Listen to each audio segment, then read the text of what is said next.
बेटा हम लोगों ने मॉलिक्यूलर बेसिस ऑफ इनहेरिटेंस वाला चैप्टर स्टार्ट किया था, ठीक है।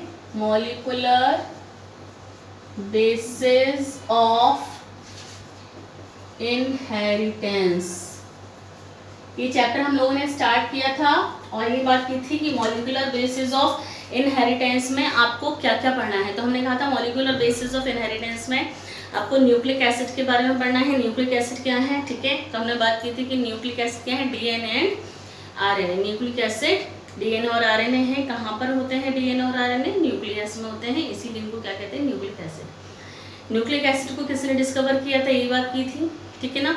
मिशर ने डिस्कवर किया था, उसको उन्होंने क्या कहा था, न्यूक्लिन नाम दिया था। लेकिन न्यूक्लिक एसिड नाम किसने दिया, न्यूक्लिक एसिड नाम किसने दिया, अल्टमान ने दिया था, ठीक। न्यूक्लिक एसिड शॉर्ट में लिख रहे हैं। न्यूक्लिक एसिड दो टाइप के हैं, आपको पता है, डीएनए एंड आरएनए।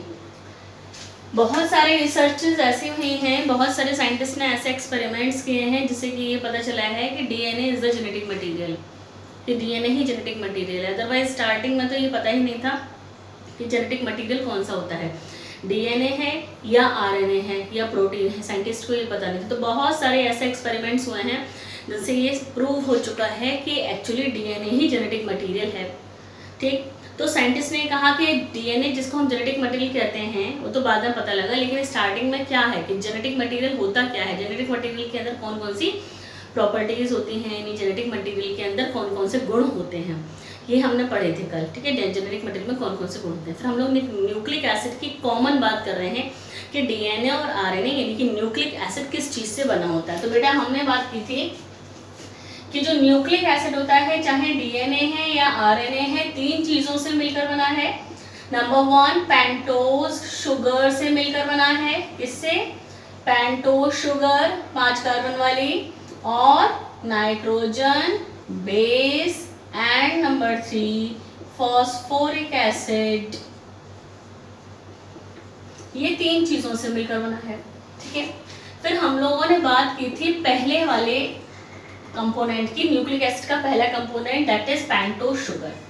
हमने ये पेंटोज शुगर का स्ट्रक्चर बनाया था, मैं आपको आज फिर से बनाकर बता रही हूँ। पेंटोज शुगर यानी 5 कार्बन वाली शुगर, तो हमने इसको इस तरीके से बनाया था ना बेटा, ये O है, ये हमने ऐसे बनाया था, 5 कार्बन वाली शुगर है। ये हमने इसकी नंबरिंग दी थी कि ये पहला कार्बन यहाँ पर, दूसरा कार्बन यहाँ, तीसरा कार्बन यहाँ और चौथा कार्बन यहाँ और 5वां कार्बन यहाँ, जिसको कि CH2OH इस तरीके से लिखते हैं, ठीक है। ये हमने बात की थी, ये पेंटोज शुगर का एक स्ट्रक्चर बनाया था हमने। फिर हमने कहा था कि जो पहला कार्बन होता है उस पहले कार्बन पर HOH,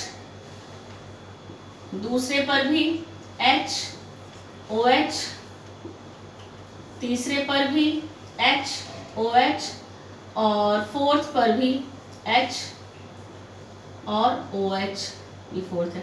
फिफ्थ वाला CH2OH, इस तरीके से होता है, ठीक। फर्स्ट कार्बन पर HOH, दूसरे पर HOH, थर्ड पर HOH, ये हमने बना दिया पेंटोज शुगर का एक स्ट्रक्चर, ठीक है। अब आपको ध्यान ये रखना है कि ये हमने पेंटोज शुगर का स्ट्रक्चर बना दिया।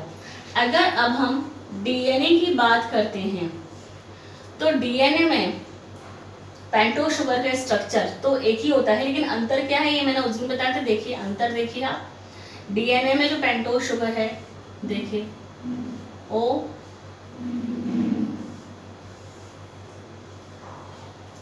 ठीक है, ये फर्स्ट कार्बन HOH, ये सेकेंड कार्बन यहाँ पर देखिए H, यानी सेकेंड कार्बन पर डीएनए की पेंटोज शुगर में सेकेंड कार्बन पर OH ग्रुप नहीं है, H है, यानी कि यहाँ से एक O हो गया गायब, एक O रिमूव हो जाता है। थर्ड कार्बन तो एज इट इज है, फोर्थ भी एज इट इज है और फिफ्थ भी एज इट इज है। आप अंदर देखिए, ये आरएनए की पेंटोज शुगर है, ये आरएनए की पेंटोज शुगर है, ये डीएनए की पेंटोज शुगर है। आप डिफरेंस देख रहे हैं क्या डिफरेंस दिख रहा है आपको? सेकंड का आरएनए की पेंटोज शुगर जिसको बोलते हैं राइबोज शुगर, आरएनए की शुगर को क्या बोलेंगे? Ribose sugar. और डीएनए की शुगर को क्या बोलेंगे बेटा? Deoxy ribose sugar. ये है डीऑक्सी राइबोज शुगर। डीऑक्सी क्यों? क्योंकि यहाँ से एक ऑक्सीजन रिमूव हो गया था। डी वर्ड लिखने का मतलब है removal of oxygen. D word लिखने का मतलब डीई यानी डी वर्ड लिखने का मतलब है रिमूवल ऑफ ऑक्सीजन। यहाँ पर राइबोज शुगर में सेकंड पोजीशन पर सेकंड कार्बन पर एक ऑक्सीजन है, लेकिन यहाँ पर सेकंड कार्बन पर एक ऑक्सीजन नहीं है। ये ऑक्सीजन यहाँ से रिमूव हो चुका है, इसीलिए इसको क्या बोलते हैं? Deoxy ribose sugar. ये यहाँ पर डिफरेंस है, देखिए यहाँ डिफरेंस है। यहाँ पर ये O है और यहाँ पर ये O रिमूव हो गया है, और क्योंकि एक O रिमूव हो गया है इसीलिए इसको क्या बोलते हैं? Deoxy ribose sugar. ठीक, तो राइबोज शुगर और डीऑक्सी राइबोज शुगर डिफरेंस दिखाई दे रहा है बेटा? डीऑक्सी राइबोज शुगर और राइबोज शुगर में डिफरेंस दिखाई दे रहा है। ठीक है, तो यहाँ पर ऑक्सीजन का डिफरेंस है, डीऑक्सी राइबोज शुगर में एक ऑक्सीजन नहीं है। पेंटोज शुगर दोनों की अलग अलग दिखाई दे रही हैं, आरएनए की भी और डीएनए की भी। ठीक है, ये डिफरेंस दिख रहा है। अब हम बात करते हैं किसकी? देखिए आरएनए की जो शुगर है राइबोज शुगर, उसके पास आप लोगों ने केमिस्ट्री में फंक्शनल ग्रुप्स पढ़े हैं, सभी ने पढ़े हैं ना बेटा फंक्शनल ग्रुप।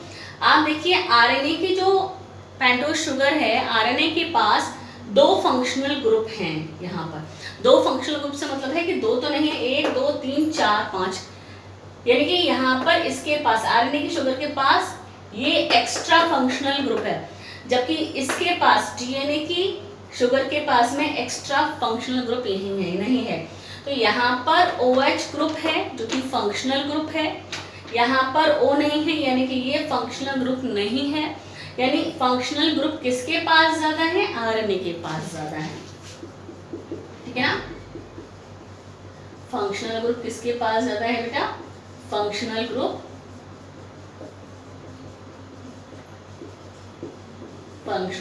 आरएनए के पास ज्यादा है। और हम ये जानते हैं कि जिस मॉलिक्यूल के पास जितने ज्यादा फंक्शनल ग्रुप होंगे वो उतना ज्यादा रिएक्टिव होगा। ठीक, याद रखना ये चीज। फंक्शनल ग्रुप जिसके पास ज्यादा होते हैं वो उतना ज्यादा रिएक्टिव होता है। फंक्शनल ग्रुप इसके पास ज्यादा है, यानी आरएनए के पास फंक्शनल ग्रुप एक्स्ट्रा है, ज्यादा है, तो ये रिएक्टिव होगा और ये ज्यादा रिएक्टिव नहीं होगा, लेस रिएक्टिव होगा। ठीक है, तो हमें पता है कि जिसके पास ज्यादा फंक्शनल ग्रुप होते हैं, ज्यादा फंक्शनल ग्रुप मीन्स ज्यादा रिएक्टिव, और जो ज्यादा रिएक्टिव होगा वो ज्यादा स्टेबल नहीं होगा। जब ये रिएक्टिव है तो किसी के साथ भी रिएक्शन कर लेगा, ये रिएक्टिव है तो किसी के साथ भी रिएक्शन कर लेगा, किसी के साथ भी जुड़ जाएगा, तो ये स्टेबल नहीं हो सकता। इसका मतलब RNA is not more stable then the DNA. ठीक है, DNA is more stable, DNA is more stable, RNA is not more stable than the DNA। क्यों? क्योंकि RNA के पास फंक्शनल ग्रुप है, RNA ज़्यादा स्टेबल नहीं है। स्टेबल मीन्स स्थायी, मीन्स तो ज़्यादा फंक्शनल ग्रुप मीन्स ज़्यादा रिएक्टिव। इसका मतलब क्या हुआ? RNA स्थायी नहीं है। क्यों आरएनए स्थायी नहीं है? क्योंकि फंक्शनल ग्रुप इसके पास ज्यादा है, फंक्शनल ग्रुप ज्यादा है, OH ग्रुप ज्यादा है, इन फंक्शनल ग्रुप ज्यादा है। फंक्शनल ग्रुप में OH लिख देते हैं यहाँ पर, ज्यादा है, जबकि डीएनए के पास फंक्शनल ग्रुप कम है, तो ये स्थायी है। बस समझ आ गई? हमें मालूम है, कल ही हमने पढ़ा कि किसी भी जेनेटिक मटेरियल में एक गुण ये भी होना चाहिए कि वो जेनेटिक मटेरियल स्थायी होना चाहिए। तो स्थायी ये तो है नहीं है, क्यों? क्योंकि ये तो रिएक्टिव है। इसके पास तो ये OH ग्रुप यहाँ पर 2 है और इसके पास ये OH ग्रुप में सिर्फ एक OH ग्रुप है यहाँ पर। ठीक है, इसीलिए ये रिएक्टिव है, ये रिएक्टिव नहीं है, ये ज़्यादा स्थायी है और ये स्थायी नहीं है। इसीलिए जेनेटिक मटेरियल कौन सा होना चाहिए, डीएनए होना चाहिए या आरएनए होना चाहिए? भाई डीएनए ही होना चाहिए जेनेटिक मटेरियल, क्योंकि ये ज़्यादा स्टेबल है, हर किसी के साथ ये रिएक्शन नहीं करेगा, क्योंकि यहाँ पर तो एक OH ग्रुप नहीं है, इसके पास ज़्यादा OH ग्रुप है, तो OH ग्रुप नीचे दिखाई दे रहे हैं, यहाँ पर कुछ भी जुड़ सकता है, रिएक्शन कर सकता है, किसी के साथ भी बहुत जल्दी रिएक्शन कर लेता है आरएनए। ठीक है, ये वाली बात को ध्यान रखेंगे, बिल्कुल इंपॉर्टेंट चीज़ है यहाँ पर, ये बिल्कुल इंपॉर्टेंट चीज़ बताइए बेटा यहाँ पर। ठीक है, ये भी चीज़ याद रखिएगा। अब मैं आपको बताने जा रही हूँ, हमने पेंटोज शुगर के बारे में देखा कि डीएनए के पास कौन सी पेंटोज शुगर होती है और आरएनए के पास कौन सी पेंटोज शुगर होती है। अब हम लोग बात करते हैं नाइट्रोजन बेस की। हम पहले तीनों कंपोनेंट्स को पढ़ेंगे कि न्यूक्लिक एसिड के पास कौन से कंपोनेंट्स होते हैं। ठीक, तो हमने पहला कंपोनेंट पढ़ लिया, क्या? डीऑक्सीराइबोस शुगर और राइबोस शुगर। यानी डीएनए में कौन सी शुगर होती है और आरएनए में कौन सी शुगर होती है। चलिए अब हम लोग बात करते हैं किसकी, नाइट्रोजन बेस की। ठीक है, चलिए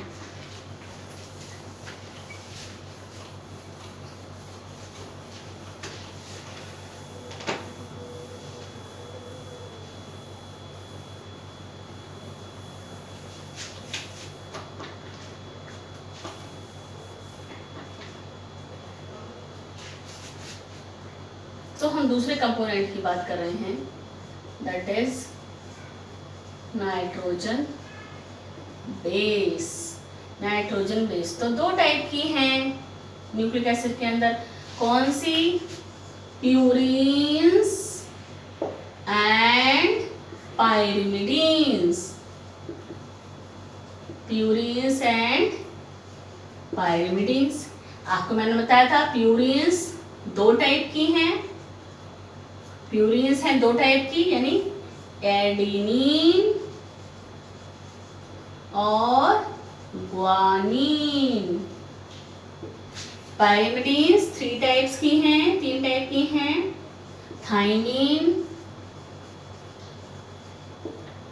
साइटोसिन और यूरेसिल, 3 टाइप्स की। ठीक है, प्यूरीन्स 2 टाइप्स की हैं, adenine and guanine. Pyrimidines 3 types की, थाइमिन, साइटोसिन, यूरेसिल। इन सबके सिंबल्स मैं आपको यहीं पर बता देती हूँ। एडेनिन के लिए ए लिखते हैं सिंबल, ग्वानिन के लिए जी लिखते हैं, थाइमिन के लिए टी लिखते हैं, साइटोसिन के लिए सी लिखते हैं और यूरेसिल के लिए यू लिखते हैं। ठीक है, 3 पायरिमिडीन हैं डीएनए के अंदर। अच्छा, पहली चीज तो ये कि चलिए हमने कहा कि नाइट्रोजन बेसिस 2 टाइप के हैं, प्यूरीन्स एंड पायरिमिडीन्स। प्यूरीन्स हैं एडेनिन ग्वानिन, पायरिमिडीन्स हैं थाइमिन, साइटोसिन और यूरेसिल। अब हमें ये समझना है कि किस में कौन सी वाली होती है। तो पहली चीज तो ये ध्यान रखिएगा बेटा, प्यूरीन्स जो होती हैं, प्यूरीन्स डाइसाइक्लिक होती हैं। कैसी होती हैं? प्यूरीन्स डाइसाइक्लिक होती हैं।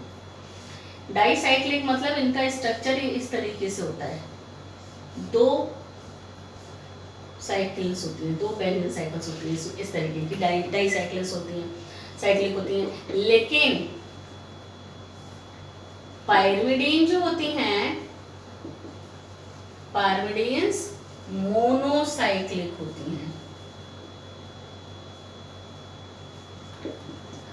मोनोसाइक्लिक मतलब सिर्फ एक ही इस तरीके की इसके अंदर साइकिल होती है। ठीक है, क्योंकि प्यूरीन डाइसाइक्लिक हैं, प्यूरीन में 4 जगह पे नाइट्रोजन जुड़ा रहता है। प्यूरीन में यहाँ स्टार बना के लिख देते हैं 4 नाइट्रोजन, प्यूरीन्स में 4 नाइट्रोजन एटम्स होते हैं। प्यूरीन में 4 नाइट्रोजन एटम्स होते हैं। किस किस पोजीशन पर? फर्स्ट पोजीशन पर, थर्ड पर, 7th पर और 9th। ठीक है, ठीक है बेटा। अगर हम इसको गिनती करते हैं 1 2 3 4 5 6 7 8 9, अगर हम इस तरीके से इसको गिनती कर देते हैं तो फर्स्ट, थर्ड, 7th और 9th फर्स्ट, थर्ड, सेवंथ और 9th पोजीशन पर इसमें नाइट्रोजन एटम होते हैं। प्यूरिन के पास 4 नाइट्रोजन एटम हैं, जबकि पायरिमिडीन के पास 2 नाइट्रोजन एटम होते हैं। पायरिमिडीन के पास 2 नाइट्रोजन एटम हैं, एक तो फर्स्ट पोजीशन पर और एक थर्ड पोजीशन पर। एक तो फर्स्ट पोजीशन पर नाइट्रोजन एटम है और थर्ड पोजीशन पर नाइट्रोजन एटम है। ठीक है, तो ये याद रखिएगा।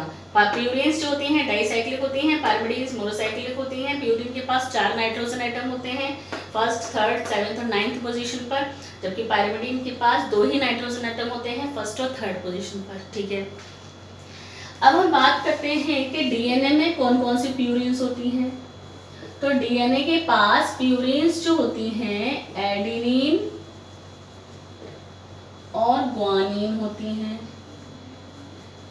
प्यूरिन डीएनए के पास, और डीएनए के पास पायरिमिडीन कौन सी होती हैं? डीएनए के पास पायरिमिडीन होती हैं थाइमिन और साइटोसिन। तो डीएनए के पास ये प्यूरिन्स एडेनिन, ग्वानिन और पायरिमिडीन होती हैं। पायरिमिडीन होती हैं थाइमिन और साइटोसिन, जबकि आरएनए के पास प्यूरिन तो यही होंगी एडेनिन और ग्वानिन, और पायरिमिडीन कौन सी होती हैं? बताया था कल आपको, आरएनए के पास पायरिमिडीन थाइमिन नहीं होगी, ये थाइमिन आरएनए के पास नहीं होती है, साइटोसिन और यूरेसिल होगी। थाइमिन की जगह पर यूरेसिल आ जाता है, किसमें? आरएनए में। तो पायरिमिडीन कौन सी होंगी इसके अंदर? Cytosine and uracil.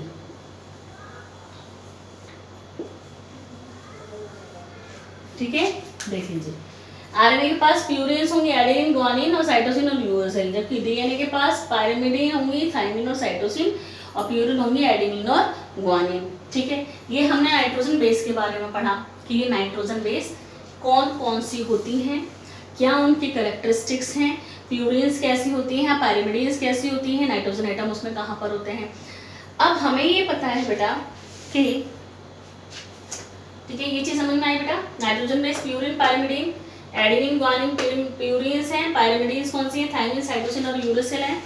प्यूरिन्स डाइसाइक्लिक है, पायरिमिडीन्स मोनोसाइक्लिक है। इसके पास प्यूरिन के पास 4 नाइट्रोजन एटम और पायरिमिडीन के पास 2 नाइट्रोजन एटम है फर्स्ट और थर्ड पोजीशन पर। डीएनए के पास कौन सी प्यूरिन होती है? एडेनिन, ग्वानिन और थाइमिन, साइटोसिन, पायरिमिडीन होते हैं। आरएनए के पास प्यूरिन कौन सी होती है? एडेनिन और ग्वानिन, और पायरिमिडीन कौन सी होती है? साइटोसिन और यूरेसिल। चलिए, इतना बड़ा। अब हम ये देखेंगे, कल हमने ये पढ़ा था कि नाइट्रोजन बेस तो हमने पढ़ लिया है, अभी हमें ये देखना है कि नाइट्रोजन बेस पेंटोस शुगर में कहाँ जुड़ता है।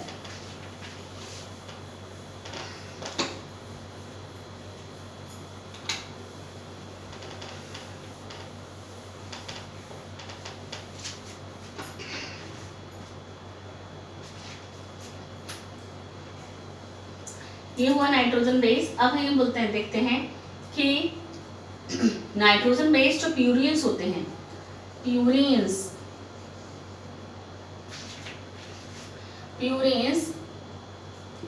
पेंटोज शुगर के कार्बन नंबर फर्स्ट पर, प्यूरिन कहाँ जुड़ती है? पेंटोज शुगर के फर्स्ट कार्बन पर, कार्बन नंबर फर्स्ट पर अपनी 9th position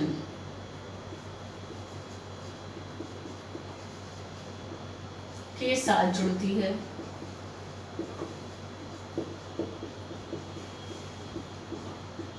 purine pentose sugar के फर्स्ट कार्बन पर जुड़ेगी, लेकिन प्यूरिन का कौन सी पोजीशन होगी? 9th position. अपनी 9th पोजीशन के साथ वो पेंटोज शुगर की फर्स्ट कार्बन पर जुड़ जाती है, जबकि पायरिमिडीन जो होती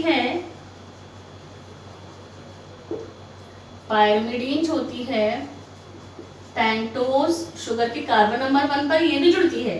पायरिमिडीन पेंटोज शुगर के कार्बन नंबर 1 पर ही नाइट्रोजन बेस जुड़ते हैं, चाहे प्यूरिन हो चाहे पिरिमिडीन हो।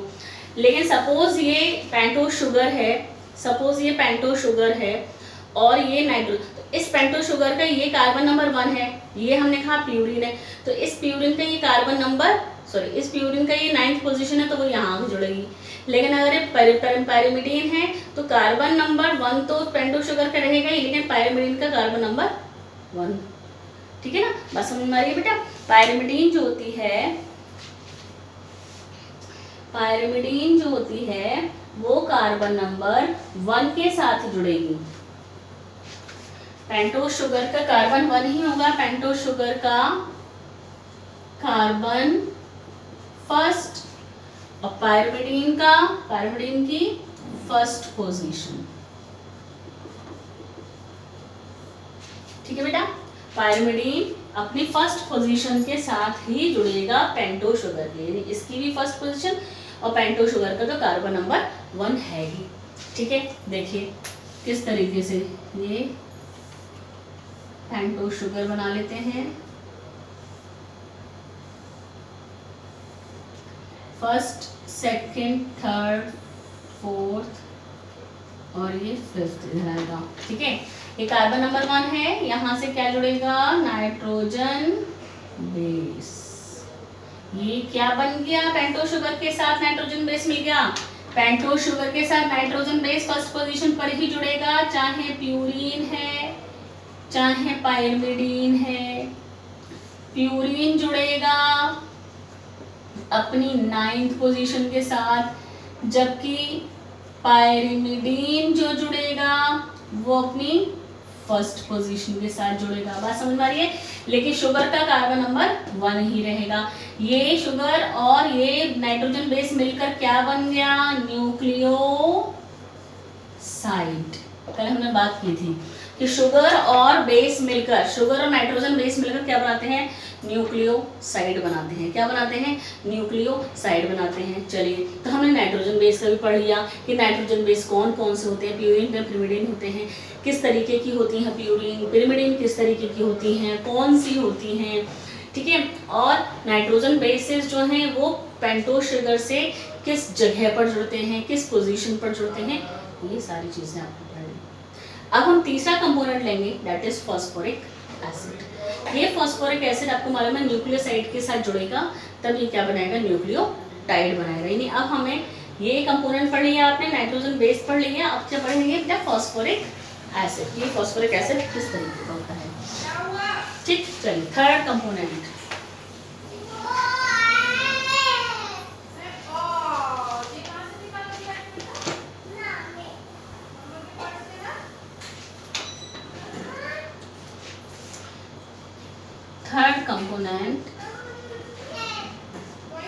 phosphoric acid. Phosphoric acid means H3PO4. Phosphoric acid means H3PO4. इसका स्ट्रक्चर हमने बनाया था बेटा, फॉस्फेट, ठीक है। इस फॉस्फेट के साथ फॉस्फेट और इस फॉस्फेट के साथ ये इसका OH ग्रुप, ये यहाँ पर O, ये OH ग्रुप, ठीक है, और यहाँ पर इसका OH ग्रुप है, ठीक है। ये हमने बनाया फॉस्फोरिक एसिड का स्ट्रक्चर, ठीक। अब ये फॉस्फोरिक एसिड किसके साथ जुड़ेगा, न्यूक्लियोसाइड के साथ जुड़ेगा,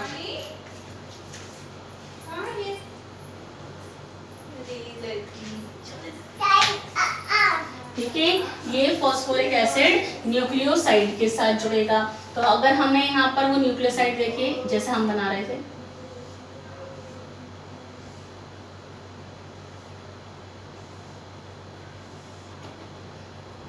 फर्स्ट, सेकंड, थर्ड, फोर्थ और ये फिफ्थ पर CH2, इसको हम ऐसा लिख लेते हैं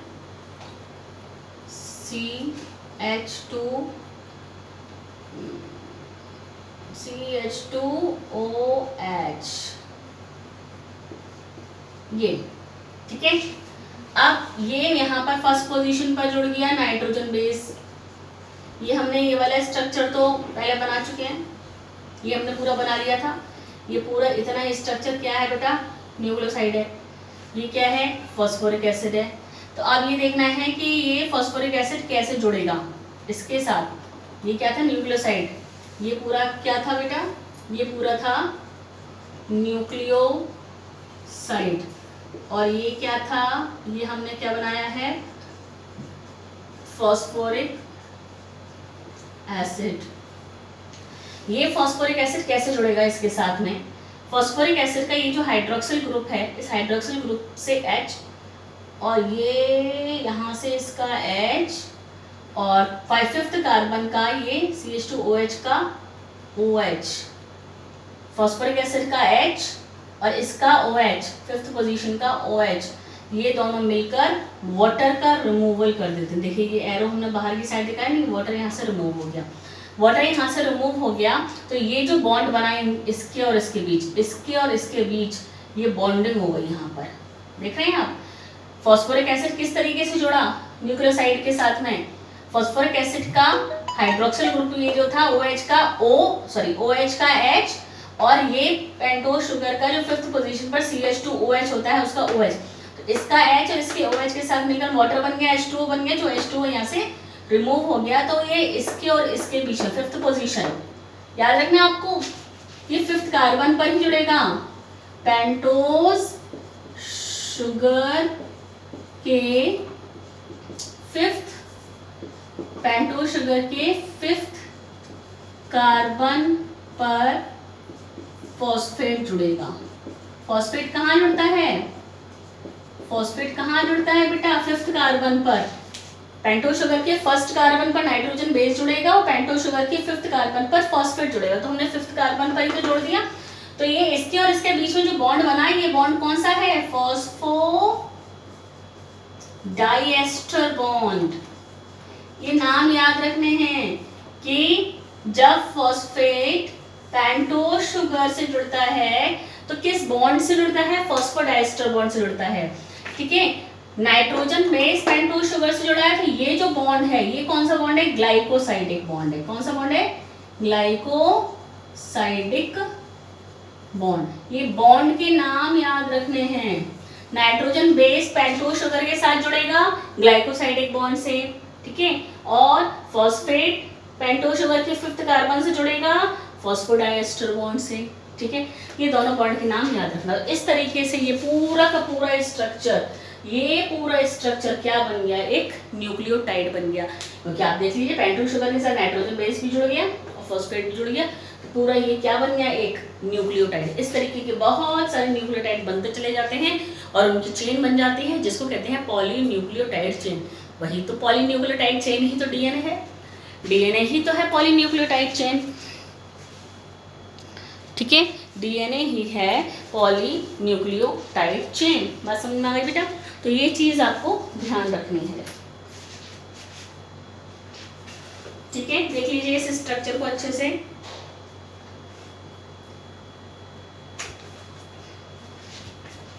ठीक, तो अब आपको ये याद रखना है कि जैसे कि हम डीएनए की बात करते हैं, सपोज डीएनए की बात करते हैं, तो डीएनए की डीऑक्सीराइबोज शुगर मैंने डी लिख दिया है, डीएनए की शुगर को मैंने डी लिखा है। इसके साथ यहाँ से मान लेते हैं कि कौन सी, हमने कहा एडेनिन जुड़ गया इसके साथ। क्या जुड़ गया, एडेनिन। इसको आप शॉर्ट में इस तरीके से भी लिख सकते हैं, डी के साथ ए जुड़ गया। तो डी यानी शुगर के साथ में क्या जुड़ गया, यहाँ पर एडेनिन जुड़ गया। तो ये क्या कहलाएगा, है ना, ये क्या बन गया, एक न्यूक्लियोसाइड बन गया, डीएनए का न्यूक्लियोसाइड। इसको क्या कहेंगे, डीऑक्सी